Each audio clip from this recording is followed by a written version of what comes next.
Body എന്ന് പറയുന്നത് ഈ 40 അംഗ മുഷാവറ തന്നെയാണ്. ഇവർ ഒരു ആദർശ വ്യതിയാനമെന്ന് ഹക്കീം ഫൈസിക്കെതിരെ നടപടിയെടുക്കുമ്പോൾ അത് സ്വാഭാവികമായിട്ടും അംഗീകരിക്കുക എന്നുള്ളതല്ലേ സംഘടനയുടെ പ്രവർത്തകർ ചെയ്യുന്നത്? അതായത് 40 അംഗ മുഷാവറ എന്നല്ല 400 അംഗ മുഷാവറ ആയാലും അതൊന്നും ദീനിൽ തെളിവല്ല. അഹ്ലു മദീനക്കാർ ഒന്നായിട്ട് ഒരുമിച്ച് കൂടി ഒരു തീരുമാനം എടുത്താലും അഹ്ലു മദീനക്കാരുടെ ഒന്നായിട്ടുള്ള അമല് പോലും ദീനിൽ തെളിവല്ല എന്നുള്ളതാണ് ബഹുഭൂരിപക്ഷ വിശ്വാസം. മാലിക് ഇമാമിന് മാത്രമല്ല ഇതിൻ്റെ അഭിപ്രായമുള്ളൂ. മറ്റുള്ള 3 മദ്ഹബും മദീനക്കാർ എന്ത് അമൽ ചെയ്താലും അതൊന്നും ദീനിൽ തെളിവില്ല എന്നുള്ളതാണ് വിശ്വാസം. വാഫികളും ചില ഹുദവികളും വഹാബിസത്തിലേക്കാണ് പോകുന്നത് എന്നുള്ളതിന് ഇതിൽ കൂടുതൽ തെളിവിൻ്റെ ആവശ്യമുണ്ടോ?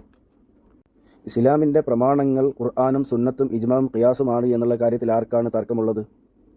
സുന്നികൾ ഇമാമിങ്ങളെ അനുസരിക്കുന്നത് ഇമാമിങ്ങളുടെ വാക്കുകൾ ഇസ്ലാമിൻ്റെ പ്രമാണങ്ങളായതുകൊണ്ടല്ലോ. നേരെ മറിച്ച് പ്രമാണങ്ങളായ ഖുർആനും സുന്നത്തും ഇജ്മാവും ഖിയാസും ഇതൊക്കെ മനസ്സിലാക്കി മതവിധി പറഞ്ഞു തരാൻ അറിയാവുന്ന ആളുകളായതുകൊണ്ടാണ് സുന്നികൾ ഇമാമിങ്ങളെ അനുസരിക്കുന്നത്. എന്നാൽ വഹാബികൾ ഇമാമിങ്ങളെ തള്ളാൻ പറയുന്നതും ഇമാമിങ്ങളുടെ വാക്ക് ഇസ്ലാമിൽ തെളിവല്ല എന്ന് പറഞ്ഞുകൊണ്ടാണ്. ഖുർആനും സുന്നത്തും ഇജ്മാവും ഖിയാസുമാണ് പ്രമാണം എന്ന് പറഞ്ഞുകൊണ്ട് ഇമാമിങ്ങളെ തള്ളാൻ. എന്നാൽ ഇമാമിങ്ങൾ ഇസ്ലാമിൽ പ്രമാണങ്ങളായതുകൊണ്ടല്ലോ സുന്നികൾ ഇമാമിങ്ങളെ അനുസരിക്കുന്നത്. അവർക്ക് ഖുർആനും സുന്നത്തും വ്യക്തമായി നമ്മളെക്കാൾ അറിയുന്നത് കൊണ്ടാണ്, വിവരമുള്ളത് കൊണ്ടാണ് അവരനുസരിക്കുന്നത്. അതുപോലെ തന്നെയാണ് സമസ്ത മുഷാവറ എന്നാൽ ഇസ്ലാമിൻ്റെ തെളിവാണെന്ന് ഇവിടെ ആരും പറഞ്ഞിട്ടില്ല. എന്നാൽ ഇസ്ലാമിൻ്റെ പ്രമാണങ്ങൾക്കനുസരിച്ച് മതവിധി എന്താണെന്ന് അറിയുന്ന മുഷാവറ അംഗങ്ങൾക്ക് അത് പറയാൻ കഴിയും. അതിനെ തള്ളാൻ അത് ദീനിൽ തെളിവല്ല എന്ന് പറയുന്നവർ വഹാബികളുടെ അതേ ശൈലിയാണ് ഇവിടെ എടുത്തിരിക്കുന്നത്. ഇമാമിങ്ങളെ തള്ളാൻ ഇസ്ലാമിൽ അത് തെളിവല്ല എന്ന് പറയുന്നത് പോലെ അതേപോലെ തന്നെയാണ് ഈ വാഫികളും ഉദവികളും എന്ത് ചെയ്യുന്നത്? സമസ്തയെ തള്ളാൻ സമസ്ത മുഷാവർ എടുക്കുന്ന തീരുമാനം ദീനിൽ തെളിവല്ല എന്ന് പറയുന്നത്.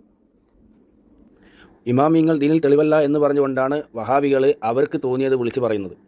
അപ്പോൾ സാധാരണക്കാരോട് പറയുകയാണ് ഇമാമിങ്ങൾ ദീനിൽ തെളിവല്ല, എന്നിട്ടോ ഞങ്ങൾ അനുസരിച്ചോളൂ. ഇമാമിങ്ങളെക്കാൾ വിവരമില്ലാത്ത ഇവരനുസരിക്കാൻ വഹാബികൾ പറയുന്നത് പോലെ സമസ്ത ദീനിൽ തെളിവല്ല, സമസ്ത മുഷാവറ ദീനിൽ തെളിവല്ല. എന്നാലോ എന്നിട്ട് ആരനുസരിക്കണം? വിവരമില്ലാത്ത ഈ വാഫിയെ പോലുള്ള ആളുകൾ അനുസരിക്കണമെന്നാണ് പറയുന്നത്. ഈ വിവരമില്ലാത്ത വാഫിയേക്കാൾ ബെറ്റർ അല്ലേ സമസ്ത മുഷാവറ? ഈ വാഫിയേക്കാൾ വിവരമുള്ളവരല്ലേ സമസ്ത മുഷാവറയിലുള്ളത്? അപ്പോൾ ഈ മുജാഹിദുകളും അല്ലെങ്കിൽ വഹാബികളും ഇതുപോലുള്ള വാഫികളൊക്കെ ദുരുപയോഗം ചെയ്യുന്നത് എന്താണ്? ദീനിൽ തെളിവല്ല എന്ന് പറഞ്ഞുകൊണ്ടാണ്. അത് സത്യമാണ്. ദീനിൽ തെളിവ് ഖുർആൻ സുന്നത്ത് ഇജ്മാ ഖിയാസാണ്. ഇത് വ്യക്തമായി പറയാൻ യോഗ്യതയുള്ള ഇമാമിങ്ങൾ പഠിപ്പിച്ചതനുസരിച്ചാണ് സമസ്ത മുഷാവറ തീരുമാനമെടുക്കുന്നത്. അത് അവർക്ക് കൃത്യമായിട്ട് അറിയുകയും ചെയ്യും. അത് ചോദ്യം ചെയ്യാൻ മാത്രം വളർന്നിട്ടൊന്നുമില്ല ഒരു വാഫികളും.